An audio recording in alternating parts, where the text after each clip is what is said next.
Hey, y'all, it's your favorite Unc. Make sure you hit that subscribe button down below to Nightcap YouTube channel so you never miss a single live stream or video of myself, Ocho, and Gil. Remember, Nightcap doesn't happen without you. Make sure you hit that subscribe button. Thank you.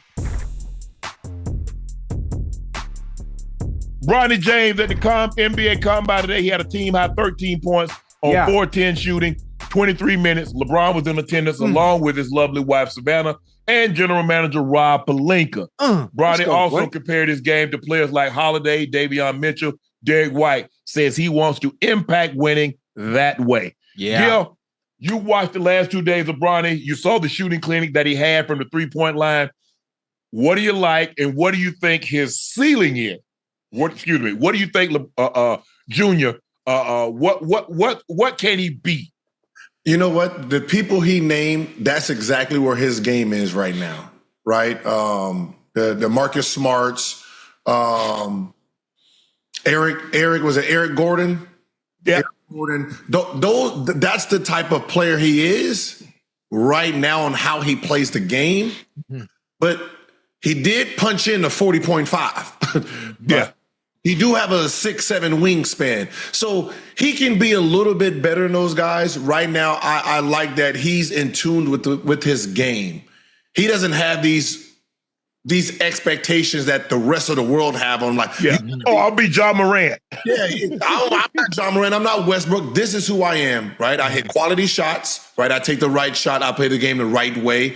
You know, if I gotta, like what we complain about LeBron when he makes the right play, that's who Bronny is, right? That's the game LeBron fell in love with from his daddy, that I make the right play. If I only take 3 shots and we won by 30, that's what it was. So I've watched him in high school. I watched him in AAU, and he's had monster teams, and he gave them the ball.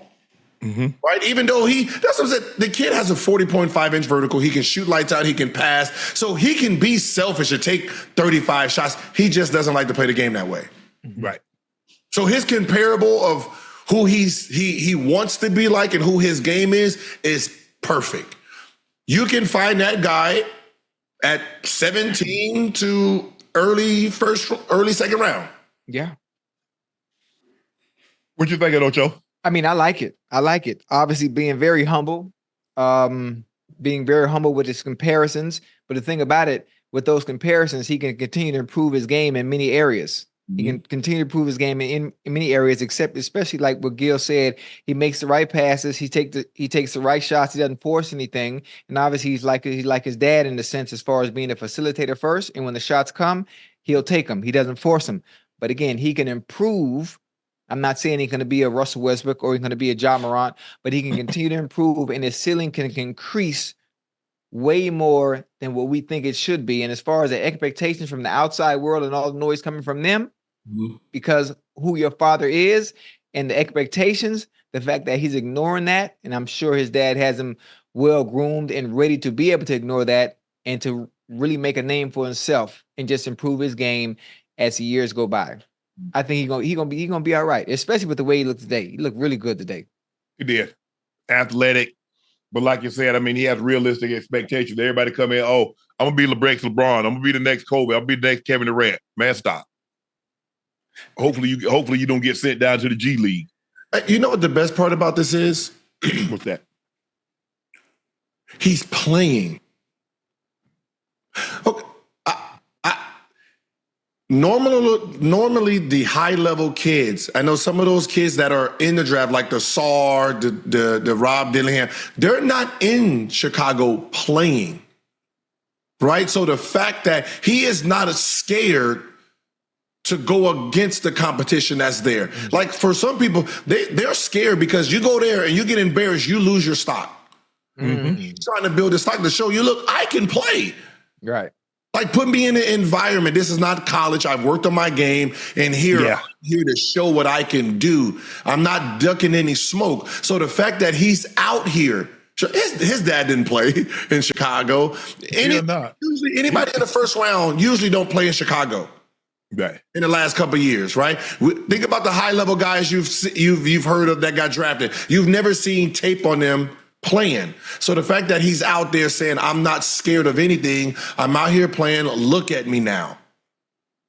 it shows you that he's calling the shots, because if this was LeBron would be like, hey, just work out by yourself. Right, let's work out by yourself. We're gonna protect your image a little bit. He's like, nah, let me go out there and show I can play with these guys. Right. Yeah. I ain't ducking. It's kind of like guys, Ocho, I got some guys like, man, I ain't doing nothing to the combine. I'm gonna wait till I get to it. My environment, my quarterback's gonna throw me the ball, or my receiver's gonna catch the ball. Right. I'm gonna be at my pro day, and then you get some guys like, I don't give a damn, because I'm not gonna always play in my home stadium. I'm going to be on the road. I'm going to be throwing a different receiver, so I might as well go ahead and show you that I ain't ducking no smoke. Right. Yep. So there have been several potential trade destinations for Trae Young swirling around the NBA rumor mill for months. Many believe the Spurs will explore their option to find a long-term pick-and-roll partner for Victor Wembanyama this summer. But now reports the Spurs have little interest in acquiring Trae. What should the Hawks do with Trae? They got the number one pick. They got the number one pick. Like for the last few months, we saying Wemby and Trae Young will make a great package. That would be a great ideal spot. So the fact that there is a 7-foot Frenchman who plays the same style, not as flashy, but he can average, coming into this league averaging, 18 and 8, 18 and 10 as a rookie. You have that type of player. Mm-hmm. So do you want to keep Trae Young around a little bit more? He's only 26, right? Yeah. So I don't need to pull a plug on Trae Young right now to I got another young piece. I got some more pieces.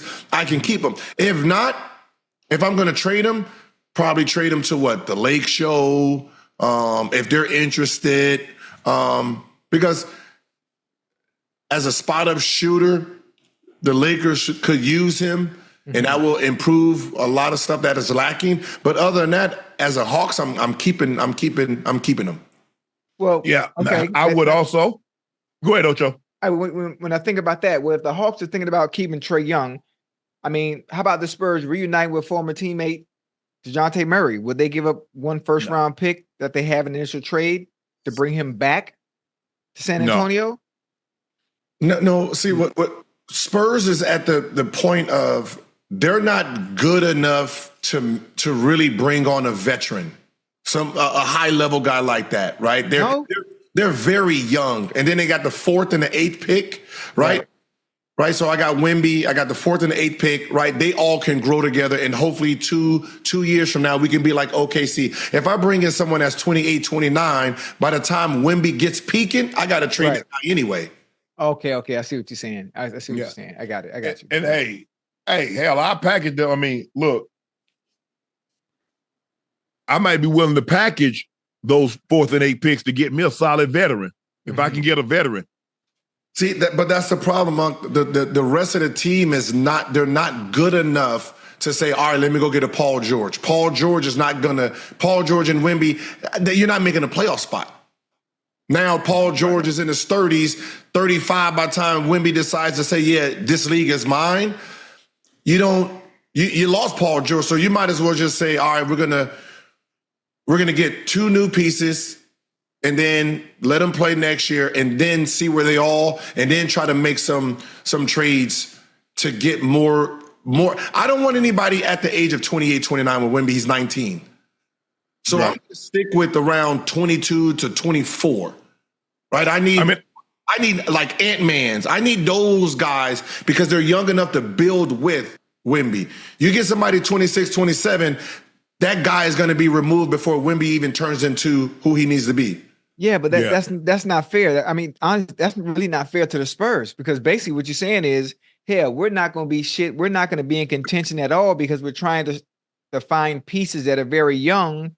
So when they do get older, or when Wemby's a little older, we can all gel together. I mean, why not bring in a veteran presence and give yourself a little better chance as far as winning's concerned, instead of just trying to continue to build with just young pieces and you just going through the motions instead of actually trying to win. Have you seen the OKC Thunder? You see what they did? Yeah, there's no, you need a shy first. You got to have the shy. They got Wemby. See, they don't have Wemby is their shy. Yes, he's 7 foot. He's 7'4". He averaged 21 and 11. Right. He led the league in block shots. He can shoot the three. He can put the ball on the floor. He can defend. So now let's go find us a Jalen Williams. Let's see if we can get a Chet Holmgren. Let's see if we can get a Lou Dort. Let's see if we can get some pieces. Look, I would like Trae Young because that's almost like Tony Parker and Tim Duncan. Right. The pick and roll. They put you in the pick and roll. Tony Parker had the great float game. Now he couldn't shoot the ball like Trae, but he could finish below the rim, just like Trae. He can finish below the rim. Russ, Russell Westbrook, they can finish above the rim. Right. Tony Parker was a below the rim player. Trae Young is a below the rim player. Tremendous float game. Tremendous. That's what they do. But Trae can shoot the ball better than Tony Parker. So I get what Gil is saying. It's like, look here, we're going to be bad for a couple of years. Yeah. Hey, but then they brought a Chris Paul in there, played with Shea, kind of taught him some things, how to win, how to lead a team. They need one veteran player. Gil, they got to get a veteran player in there to show them how to win, how to be professionals. Because they got too many young guys. Who the veteran leadership to say, hey, guys, this is how we do it. This is what we should do. This is how when we go on the road, this is a business trip, yada, yada, yada. Organize the team dinners when you're on the road, so forth and so on. So then what I said makes the most sense. Getting DeJounte, how you say this? DeJounte. Getting DeJounte Murray from the Hawks, bring him down there for a veteran presence. I'm assuming he don't want to go back, and I'm not so sure they want him back. Like that's what I said. He's your second best player is 27. Like I would go after somebody like LaMelo Ball. 22. They ain't trading him. I know. I'm just saying that's who I'm going to be targeting. LaMelo Ball. I'll be trying to Halliburton, right? Because they can grow. I can get those. Like think about when they get older. Right. Want to be 27, want to be 30, right? That's Jokic and Murray. Yes. Right? That's that. You're looking for those age types, 27 and 19. By the time he's 30, he's only 24. He ain't even, by the time you're peaking as a point guard, your big guy is not even informed to be dominant. Right. Right? So they need one more piece. Once they get that second star, then let's build around these two. Right now, they just have Wemby. So they need to identify who is Wemby's Robin or basically Robin. And then from there, let's build our team around those two.